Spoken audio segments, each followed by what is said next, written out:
It didn't start quietly. It started with a shockwave. A barrage of executive orders, mass firings, entire agencies gutted overnight. The goal wasn't subtlety, it was overload. Bannon's muzzle velocity strategy was in full effect. Fire off so many rapid, high-impact disruptions that the sheer chaos would keep opposition scrambling, unable to focus on what truly mattered. While the media chased the spectacle of each new purge, the real operation unfolded beneath the noise, a systematic dismantling of the intelligence and security state, severing its deepest roots before anyone could mount a meaningful defense. The first real sign of collapse wasn't the intelligence agencies, it was the foundation beneath them. U.S. aid, America's soft power machine, dissolved overnight and absorbed into the State Department. The Office of Personnel Management, the backbone of federal hiring, was next. Musk's aides physically seized OPM headquarters, barring senior civil servants from systems they had been running just days before. The message was clear. The government no longer controlled its own workforce. Those who hired, those who promoted, those who granted clearances, none of them had access anymore. The hiring pipeline for every future intelligence officer had been severed. Then came the FBI. At first it was a slow bleed, a few resignations, a few early retirements. Then entire divisions were wiped out overnight. Analysts found themselves locked out of classified networks. Agents were handed severance packages that felt more like surrender terms. The federal law enforcement apparatus, the domestic immune system of the intelligence world, had been deactivated. A country that had spent decades building a surveillance state suddenly found itself blind, deaf, and stripped of its own police force. And then the email. A message landed in the inboxes of CIA operatives across the world. The body was short, an offer, a severance package, a decision to make. Those who accepted would walk away with 8 months of pay and a full benefits package. Those who stayed had no guarantee of anything, except that the agency they had known was gone. The subject line was mocking one Musk had used before. Fork in the road. The Central Intelligence Agency has never been interested in mere intelligence. Surveillance, counterintelligence, espionage, these were tools, not objectives. The real goal was always control. For most of its history, control meant shaping the external world. Governments, economies, revolutions, the flow of information. Power was a game of influence played on maps and in war rooms. But in the late 20th century, something changed. A radical question emerged within the agency, a challenge to its entire framework of dominance. What if control didn't need to be exerted externally? What if it could happen at the level of perception itself? That question was not born in Washington, but in a research lab in Virginia. In the 1970s, a team working with the Monroe Institute began experiments on a method they called hemi-sync. Using precise audio frequencies, they discovered they could induce altered states of awareness, synchronizing the hemispheres of the brain to achieve what could only be described as expanded perception. Test subjects reported strange phenomena, sensations of floating outside their bodies, visions of distant places, knowledge of things they should not have known. The deeper they went, the more impossible the reports became. The CIA took notice. The agency had dabbled in the fringes of consciousness research before, psychic warfare, remote viewing, the effects of LSD on perception. But this was different. This was not a chemical hack nor a wild-eyed paranormal theory. This was structured, repeatable, operational. What had started as an obscure neurological curiosity became, in the hands of intelligence operatives, Project Gateway, an attempt to weaponize the mind itself. The program's findings shattered the traditional understanding of human perception. Controlled trials suggested that consciousness was not bound to the body, that information could be accessed non-locally, that the fundamental nature of intelligence itself was more fluid than anyone had previously imagined. The implications were staggering. If human awareness could extend beyond physical limits, intelligence gathering would no longer require surveillance or infiltration. The mind itself could become the ultimate tool of espionage. At first, the agency viewed Gateway as a revolutionary intelligence asset. Remote viewers sketched foreign military installations they had never physically seen. Operatives described classified meetings they had never attended. The results weren't perfect, but they were consistent enough to be impossible to ignore. Some subjects failed completely. Others displayed perception so precise it defied explanation. The implications stretched beyond intelligence and into the realm of existential crisis. This was where the program unraveled. The CIA had assumed that consciousness could be weaponized like any other tool. But Gateway defied control. The deeper subjects went, the more unpredictable the results became. Some found themselves unable to function in ordinary reality. Some encountered phenomena that could not be explained by physics or psychology. Others returned with information so unorthodox that it threatened to fracture the agency's rigid understanding of the world itself. The problem was triadic. The CIA needed three things for Gateway to work: repeatability, control, and secrecy. They got the first but lost the others. The experiences were too dependent on the individual's mental and emotional state, making them impossible to standardize. Control was lost the moment operatives began experiencing personal revelations that conflicted with their missions. Secrecy shattered when it became clear that some of those who had undergone the training no longer aligned with the agency's goals. Unlike surveillance, unlike hacking, unlike psychological warfare, this was a system that refused to be contained. So the CIA did what it does best. It classified the research, buried the results, and walked away. Officially, the program was deemed inconclusive, but the truth was far more troubling. The program hadn't been abandoned because it failed. It had been abandoned because it worked too well, in ways that intelligence agencies were not prepared to understand. For decades, Gateway was left to gather dust, a relic of an intelligence age that had veered too close to something unknowable. But now, someone new has set their sights on it. Not a spy master, not a government operative, but a man who sees no limits.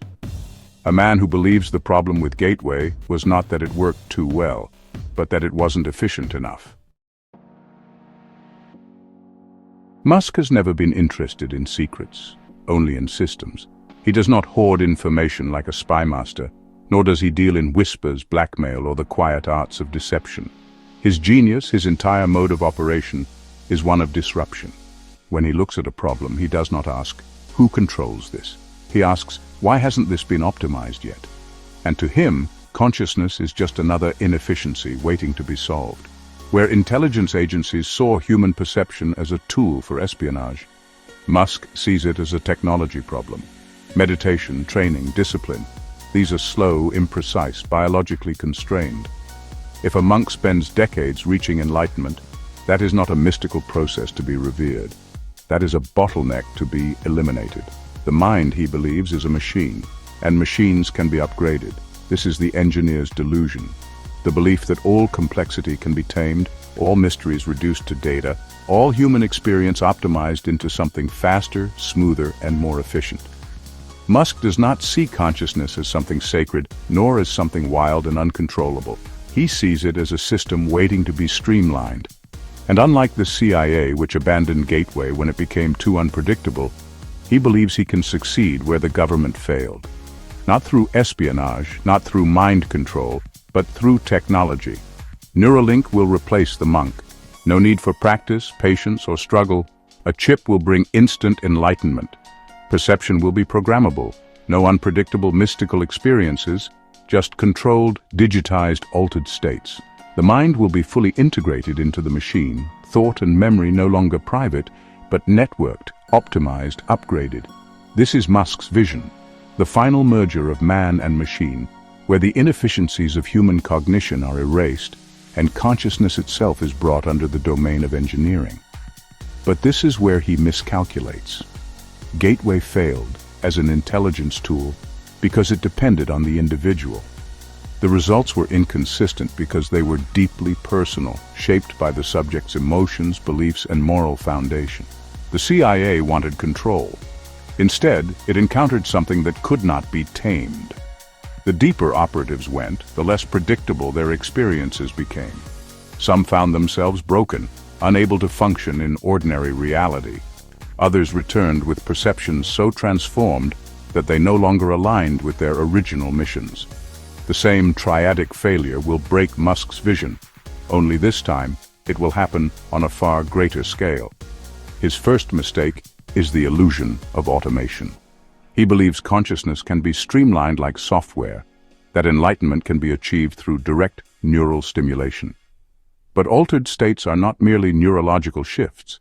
They are narratives, lived experiences that unfold in ways that cannot be standardized or automated. A machine may be able to induce the patterns of deep meditation, but it cannot reproduce the meaning that arises from struggle, self-discovery, and time. His second mistake is the era of standardization. Enlightenment is not a product that can be mass-produced. Every culture, every mystic tradition, every seeker has arrived at the same truth. Awakening is personal. No two people experience it the same way. The idea that a Neuralink chip could create the same altered state in every user is not just wrong. It is a fundamental misunderstanding of what consciousness is. His final and most dangerous mistake is the hubris of control. He assumes that because he understands how the brain works, he understands the soul. But consciousness is not a circuit. It is not a mere collection of electrical impulses waiting to be optimized. The very act of seeking altered states changes the one who seeks them. The human mind is not just a processor of information, it is an interpreter, a storyteller, a creator of meaning. Musk can generate the experience of transcendence, but he cannot give it meaning. And without meaning, altered states become nothing more than digital hallucinations. Every civilization that has sought the deeper truths of consciousness, every school of mysticism, every esoteric tradition, every lineage of wisdom, has arrived at the same fundamental structure. Though their methods differed, their languages diverged, and their metaphors reflected their times, they all pointed to a triadic foundation. Enlightenment, true perception, expanded awareness. Whatever name it has taken, the process has always rested on three pillars: practice, intellectual understanding, and moral development. This is not a belief system. It is not a cultural artifact. It is the structure underlying all human attempts to transcend ordinary consciousness. And where one of these elements is absent, the path collapses, not into enlightenment, but into negation. The first pillar is practice. Consciousness is not a passive phenomenon, it is a skill. Altered states do not merely happen. They must be trained, refined, stabilized. Every serious tradition has understood this. The Tibetan monk does not meditate for decades as a performance. The Sufi does not whirl for mere theatrics. The Taoist does not cultivate breath simply to relax. These are disciplines rigorously developed over time, because the expansion of perception is not a casual process. The mind must be conditioned to hold its shape when reality bends. Without this foundation, deep states of awareness become unstable, ungrounded, and ultimately dangerous. The second pillar is intellectual understanding. It is not enough to perceive, one must also interpret. The mind, when left unchecked, is a trickster. It sees patterns where there are none, imposes meaning where meaning does not exist, confuses intuition with fantasy. The untrained mind, when exposed to altered states, does not find truth. It finds delusion. This is why every serious spiritual discipline is paired with a rigorous intellectual framework. The Zen practitioner has the koan. The Kabbalist has the sephirot. The alchemist has the emerald tablet. These are not constraints. They are maps, designed to prevent the seeker from becoming lost in the labyrinth of their own consciousness. Without this structure, altered states do not lead to wisdom. They lead to deception, self-delusion, and madness. The third pillar is moral development. This is the most overlooked and the most dangerous to ignore. The expansion of perception is not neutral. It is not simply an increase in knowledge, it is an increase in power. And power, if not grounded in moral clarity, leads only to corruption. This is why the true masters of consciousness, those who reached the greatest heights, were never conquerors, never tyrants, never men who sought dominion over others. The Buddha did not build an empire. Rumi did not raise an army. Laozi did not engineer a kingdom. Power without wisdom becomes control, and control is the opposite of enlightenment. Without morality, altered states are not tools of liberation. They are tools of enslavement. This is why Musk's vision, his belief that enlightenment can be programmed, downloaded, and automated, is doomed to failure. The three pillars are not optional. They are necessary conditions. Neuralink can induce the brain states of meditation, but it cannot train the mind to hold them. It can generate visions, but it cannot teach one how to interpret them. It can expand perception, but it cannot ensure that expansion leads anywhere meaningful. And without these safeguards, what Musk is creating is not transcendence. It is an illusion of transcendence. A hacked consciousness is not an enlightened consciousness. The former is an expansion of sensation. The latter is an expansion of being.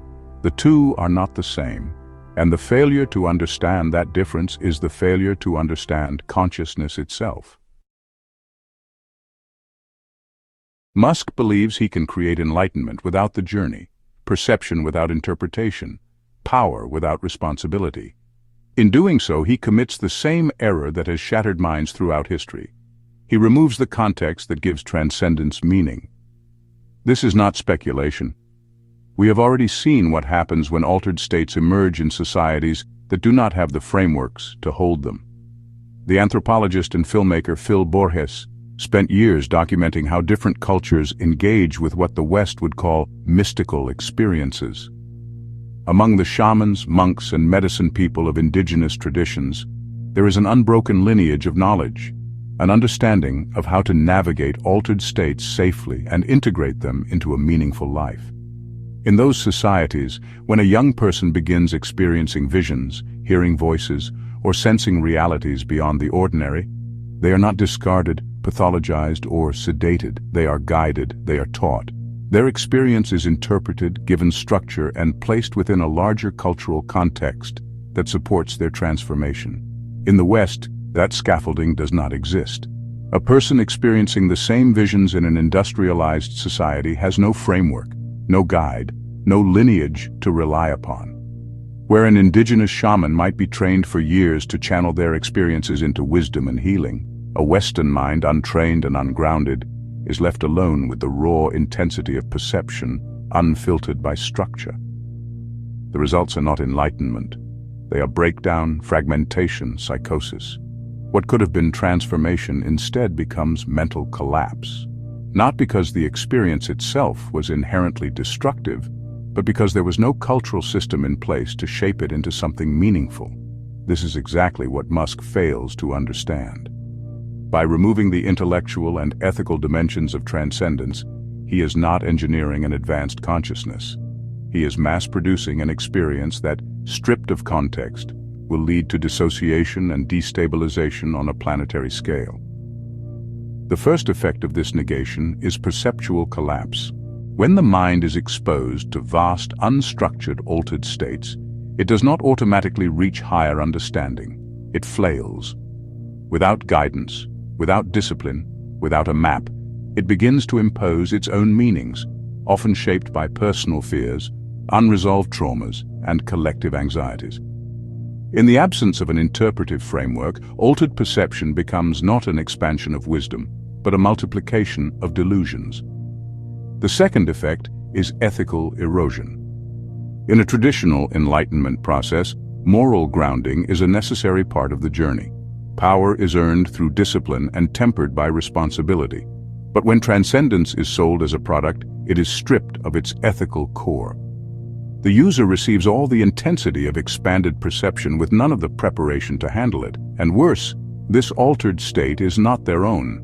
Not a deeply personal awakening, but a pre-packaged experience generated by an external system. This is not enlightenment. This is conditioning. A consciousness shaped not by wisdom, but by whoever owns the machine. The third and final effect is the severing of human sovereignty. The traditions that once guided consciousness, Buddhism, Sufism, Hermeticism, were not just systems of knowledge. They were systems of protection. They ensured that power was never placed in the hands of those who would abuse it. But a technological enlightenment, one engineered by corporate interests, does not protect. It does not teach. It does not prepare. It simply sells. And when transcendence becomes a commodity, it is no longer transcendence at all. It is a product to be consumed, controlled, and ultimately weaponized. Musk does not see this. He believes he is optimizing consciousness, but in truth, he is unraveling it. He is not creating a new enlightenment. He is mass-producing psychosis, a civilization severed from its own interpretive traditions, flooded with artificially induced altered states, shaped not by self-discovery, but by a corporate algorithm. This is not evolution. It is the hollowing out of the human mind itself. And once that process begins, it will not be easy to stop. Let's envision how it all plays out. The first generation of Neuralink experiences the promised transcendence. The chip stimulates their neural pathways, inducing states that once took monks years to achieve. The technology works. The mind opens, sensory input sharpens, the floodgates of perception part effortlessly. And for a moment, they believe, but something is missing. At first, the experience is exhilarating. Users report heightened awareness, euphoric clarity, a sense of unity with something greater than themselves. But there is no struggle, no process of transformation. The altered states come too easily, and without the years of discipline that would have built the inner scaffolding to hold them, the mind does not know what to do with them. The effects begin to shift. Perception fragments. Thoughts become recursive. The raw influx of unfiltered consciousness turns inward, feeding on itself. Without a guiding framework, the altered states become unstable. Then comes the fear. In traditional mystical training, the seeker is prepared for this. They are warned that as consciousness expands, it does not only reveal light, it also reveals shadow. The hidden fears, the unresolved traumas, the suppressed fragments of the self.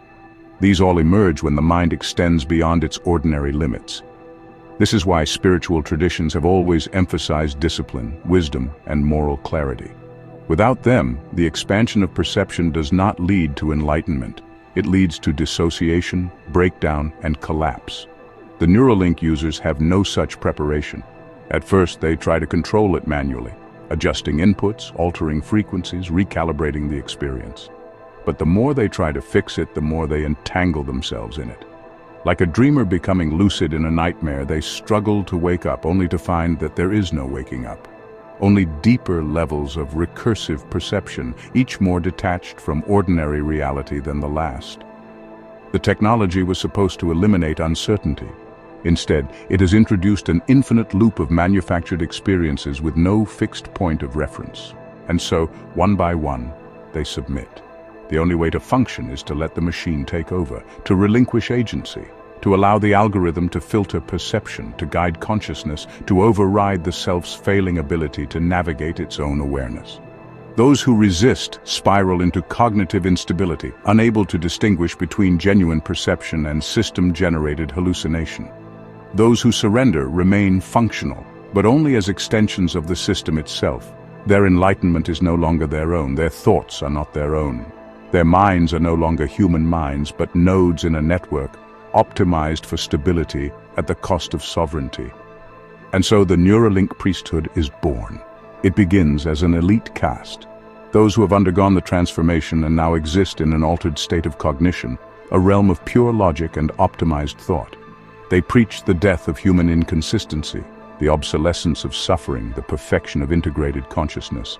To the outside world, they are visionaries, pioneers, the first to break free from the limitations of the biological mind. But among themselves, they know the truth. They have lost something they cannot name. They can no longer remember what unaltered perception feels like. They cannot experience the world without the filter of the system.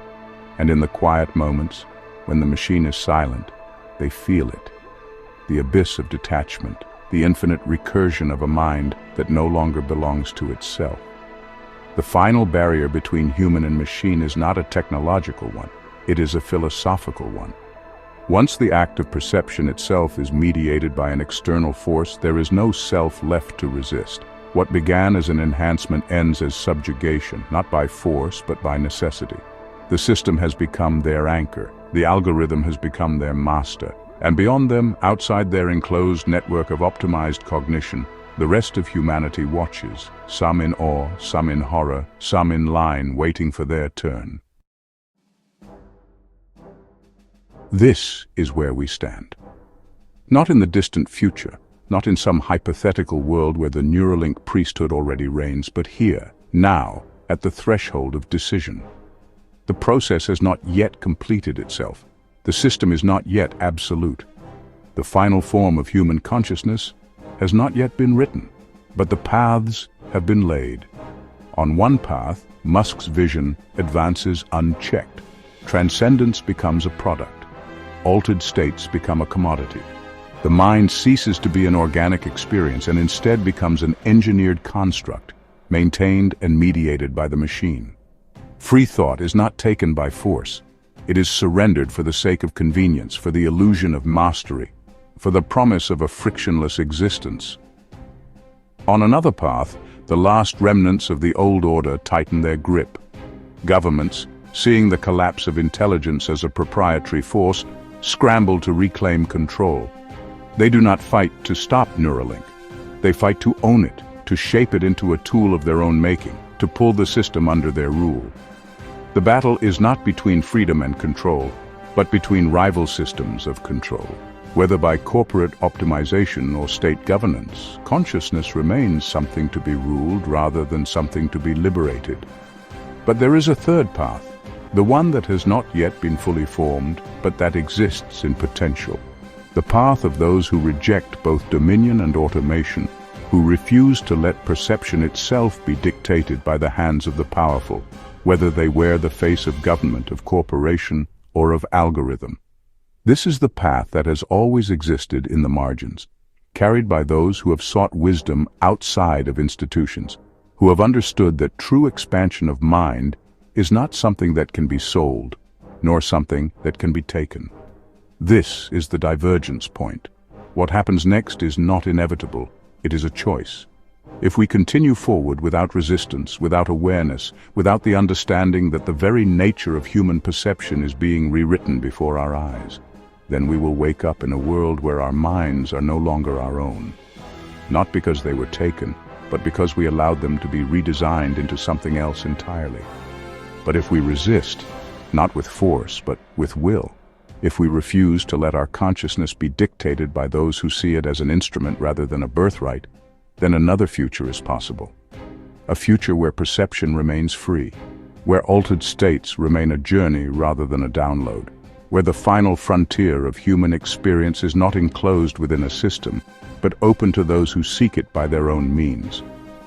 The last war is not in the future, it is now. And it is not a war of weapons, nor of governments, nor of economies. It is a war for the sovereignty of the human mind itself.